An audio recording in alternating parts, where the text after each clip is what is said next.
कि remand, judicial remand की application dismiss करके इनको कुछ बोलो। हालांकि उसके पास पावर नहीं थी इस चीज की, जज के पास इन्वेस्टिगेशन में इंटरफेयर नहीं कर सकता हो। लेकिन फिर भी हमने उन पुलिस वालों को, उन एक्यूज्ड को जो पेश हो रहे थे, उनको डराने की कोशिश की भी। तुम ये मत सोचो कि तुम्हारे खिलाफ यहां पे खड़ा होने वाला कोई नहीं है, हम तुम्हारे खिलाफ खड़े होंगे। और मैं आपको बताऊं, इस केस में लास्ट मोमेंट तक, आज तक की बात कर रहा हूं, इस केस में आज तक हमारे अलावा हरियाणा के किसी भी दलित वकील ने खड़े होने की हिम्मत नहीं की। और भी केसेस उसके बाद इस तरह के सैकड़ों केसेस हुए हैं। किसी भी केस में जो हमने वकील अपने पेनलाइज किए हैं वो बेशक खड़े हो रहे हैं, अदरवाइज इस तरह के केसेस में हमारे जो वकील है वहां पर, मैंने आपको सबसे पहले आते ही बात की थी, इतने सारे वकील इकट्ठा हुआ तो बड़ी खुशी की बात है।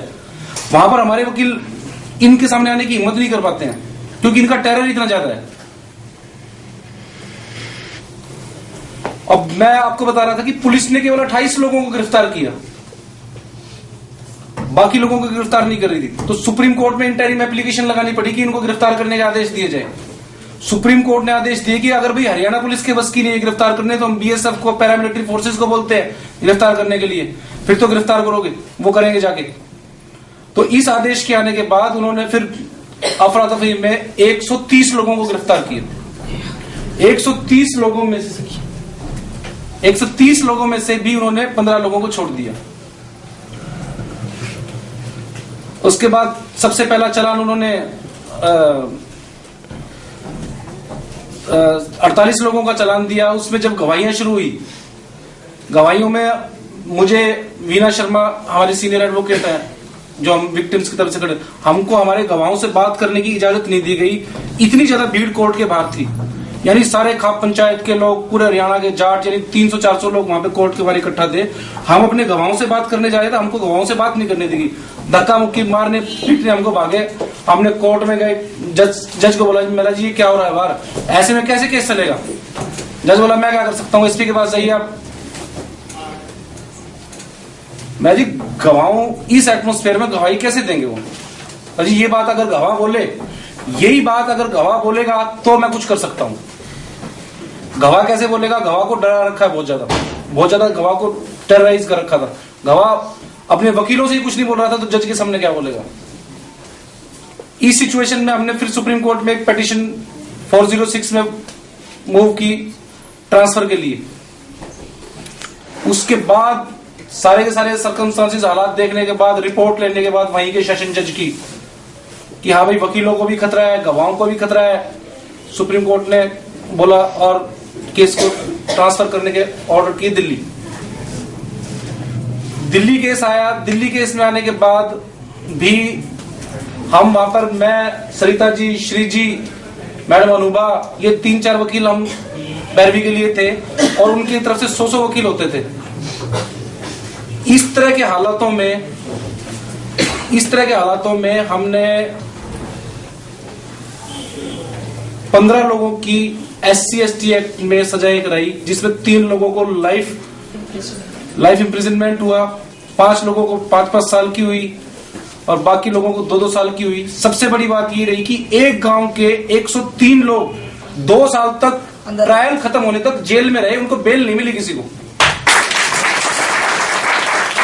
और इसमें उस SHO को, जो SHO की हमने बात की थी अभी, उस SHO को हमने सेक्शन 4 में इम्प्लीकेट करवाया था, जो 2 साल तक जेल में रहा। हालांकि उसको बाद में कोर्ट ने बरी कर दिया, लेकिन अगर उसकी सेक्शन 4 में भी सजा होती तो 1 साल की होती, लेकिन हमने उसको 2 साल तक जेल में रखवाया बिना बेल नहीं होने दिया किसी। तो इसके बाद अभी हमने जो लोग बाकी बरी हुए थे उनके खिलाफ हाईकोर्ट में अपील की हुई है। शुक्रवार को हमारा मिर्चपुर का रिहेबिलिटेशन का केस आ रहा है, उसमें जो हमारे 150 लोग गांव छोड़ के तंवर फार्म हाउस पे रह रहे हैं, तंवर फार्म हाउस में तंबू में रह रहे हैं हमारे लोग इस ठंड में। और जब गर्मियां होती है, यहाँ पे 50 डिग्री टेम्परेचर होता है और वहां पे उनके लिए पानी नहीं होता। सारे दिन में 2 टैंकर आते हैं पीने के लिए, उसमें 150 फैमिली को काम चलाना पड़ता है अपना। इस तरह के हालातों में रह रहे हैं। उनके रिहेबिलिटेशन के लिए शायद इस हियरिंग पर कोई अच्छा ऑर्डर आ जाए। इसी तरह दूसरा केस था, मैं दलित लड़कियों के साथ, महिलाओं के साथ रेप की बात कर रहा था, तो 25 केसेस की तो हमने एक PIL डाली हुई है। इसके अलावा कितने केसेस हैं जो हमारे टच में केसेस हैं, करीबन 70-80 केसेस इस तरह के हैं जो दलित लड़कियों महिलाओं के साथ रेप के केसेस हैं। लेकिन ताज्जुब की बात यह है कि हमारे जितने भी सामाजिक संगठनों में काम करने वाले लोग भी हैं, 16 दिसंबर के रेप केस हुआ तो इतने सारे नेशनल टेलीविजन पे चर्चाएं हुई, सब हुई, और उसी 16 दिसंबर की डेमोन्स्ट्रेशन यहाँ चल रही थी जंतर मंतर पर, उसी वक्त एक झील में एक दलित लड़की के साथ रेप हो जाता है। मैं एक जर्नलिस्ट फ्रेंड को फोन कर रही हूँ तो कह रहा है कि अरे TRP हमारी नहीं होगी अगर हम ऐसे खबर चलाएंगे तो TRP की बात सबसे ज्यादा जरूरी है, बजाय इसके कि संवेदनशील मामलों को मीडिया भी ले। तो दिसंबर 16 का रेप केस को मैं डिमीन नहीं कर रही हूँ, मैं वो एफर्ट को, पूरा जो सामाजिक आंदोलन हुआ उसको मैं दोहराई नहीं कर रही हूँ, मैं भी उसमें साथ खड़ी थी।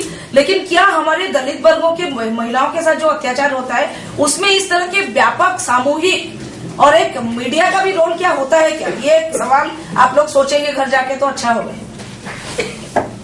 जिस जिन केस की हम बात कर रहे थे, उस केस में एक लड़की को किडनैप करके नहर के किनारे रेप करके उसका मर्डर कर दिया, और उसकी जो डेड बॉडी उसकी जो मिली, उसके बाद उसकी डेड बॉडी को देख के कोई भी अंदाजा लगा सकता था कि इसके साथ रात को क्या हुआ था। लेकिन पुलिस ने, मैंने पहले भी बात की कि स्टेट स्पॉन्सर्ड टेररिज्म हम क्यों बोल रहे हैं, इसके बावजूद भी पुलिस ने पोस्टमार्टम होने से पहले ही मीडिया में स्टेटमेंट दे दी कि ना तो इसका मर्डर हुआ है ना रेप हुआ है। पुलिस के SP ने पोस्टमार्टम में ऑटोमेटिकली उन्होंने वही रिपोर्ट दिलवानी थी। उस लड़की की डेड बॉडी के हमने 3 पोस्टमार्टम कराए, यानी कि ऑल इंडिया मेडिकल इंस्टीट्यूट में भी हमने उसका पोस्टमार्टम कराया,